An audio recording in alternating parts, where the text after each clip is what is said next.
Bapak, Ibu, saudara-saudari terkasih dalam Kristus, ada pepatah yang indah berbunyi, hati yang penuh syukur tidak akan mudah terpecah, sebab di dalamnya Tuhan berdiam. Hari ini gereja memperingati Santo Yosafat, seorang uskup dan martir yang hidupnya menjadi teladan tentang kebijaksanaan, kesetiaan, dan semangat membangun kesatuan gereja. Ia mengorbankan hidupnya demi mempererat persatuan antara gereja timur dan gereja barat. Dan bacaan-bacaan hari ini seolah berbicara langsung tentang semangat yang sama, hidup dalam kebijaksanaan dan hati yang tahu bersyukur. Dalam bacaan pertama dari kitab Kebijaksanaan, Tuhan berbicara dengan tegas kepada para penguasa dunia. Kekuasaan berasal dari Tuhan dan kekuasaan itu akan dituntut dengan keras. Sabda ini mengingatkan kita bahwa kebijaksanaan sejati bukan tentang seberapa tinggi jabatan atau besar kekuasaan, tetapi tentang kerendahan hati untuk mengakui bahwa segala sesuatu berasal dari Tuhan.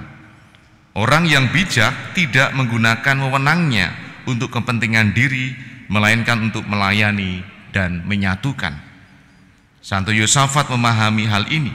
Sebagai uskup, ia menghadapi banyak perpecahan di gereja, namun ia tidak melawannya dengan kekuasaan, melainkan dengan hati yang lembut, sabar, dan penuh kasih.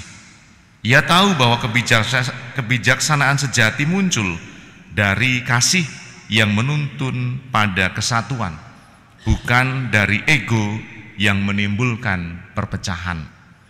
Kita pun diajak belajar darinya, entah sebagai anggota keluarga, pemimpin keluarga, atau entah sebagai guru, atau entah sebagai pelayan di gereja, atau dalam profesi apapun.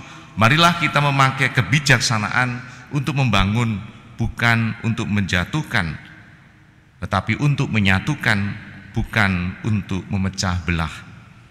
Injil hari ini menceritakan 10 orang kusta yang berteriak kepada Yesus, "Yesus Guru, kasihanilah kami." Mereka semua disembuhkan. Tetapi menarik sekali, hanya satu orang, seorang Samaria yang asing, yang kembali memuji Allah dan berterima kasih kepada Yesus. Yesus pun bertanya, "Bukankah 10 orang yang tahir? Di manakah yang 9?" Pertanyaan Yesus ini menggugah hati kita. Berapa kali Tuhan telah memberkati kita, menyembuhkan luka batin kita, menolong dalam kesulitan, namun kita lupa kembali untuk bersyukur. Seringkali kita mengingat Tuhan hanya dalam kesusahan atau juga dalam kesulitan, tetapi lupa dalam kelimpahan. Padahal syukur adalah tanda iman yang hidup. Tanpa syukur, hati menjadi kering, mudah iri, dan gampang marah. Jadi kalau Bapak Ibu saya terkasih gampang marah, itu berarti orang yang susah untuk bersyukur. Maka hari ini kita diajak untuk bersyukur. Bapak Ibu saya terkasih, orang Samaria yang kembali kepada Yesus menunjukkan kebijaksanaan rohani. Ia tahu bahwa mukjizat bukan akhir dari perjalanan iman, tetapi awal dari relasi kasih yang lebih dalam dengan Tuhan. Yesus berkata kepada orang itu, "Berdirilah, pergilah, imanmu telah menyelamatkan engkau." Yang lain sembuh, tetapi hanya satu yang diselamatkan. Artinya, syukur membawa manusia bukan hanya kepada kesehatan tubuh, tetapi kepada keselamatan jiwa. Hati yang bersyukur menghubungkan kita kembali kepada Tuhan dan dengan sesama. Orang yang tahu bersyukur tidak mudah menuntut, tidak mudah curiga, dan tidak mudah memecah belah.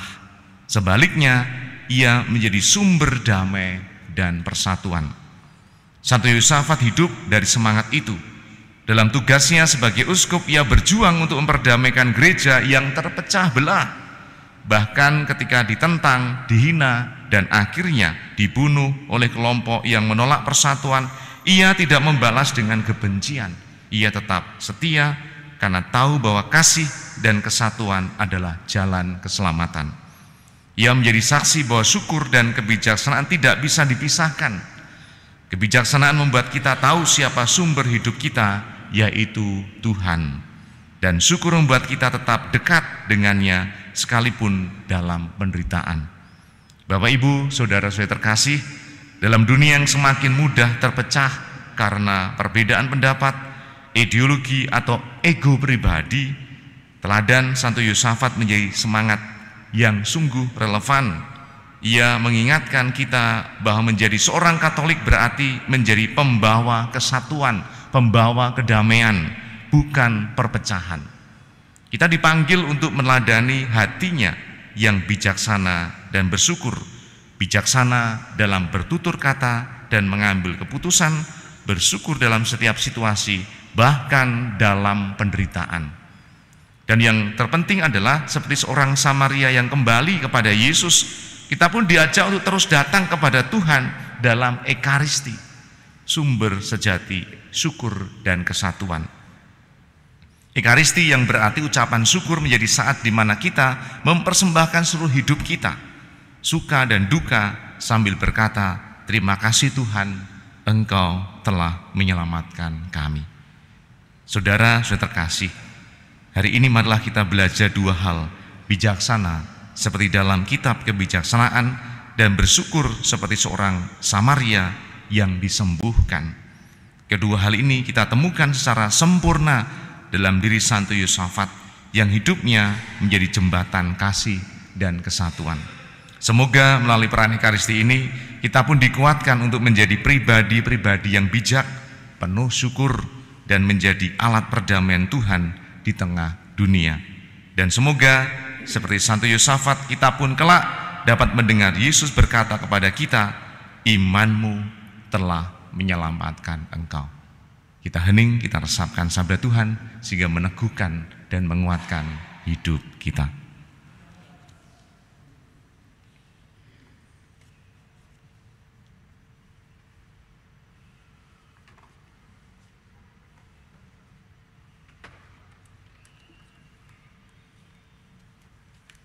Kita siapkan dengan persembahan.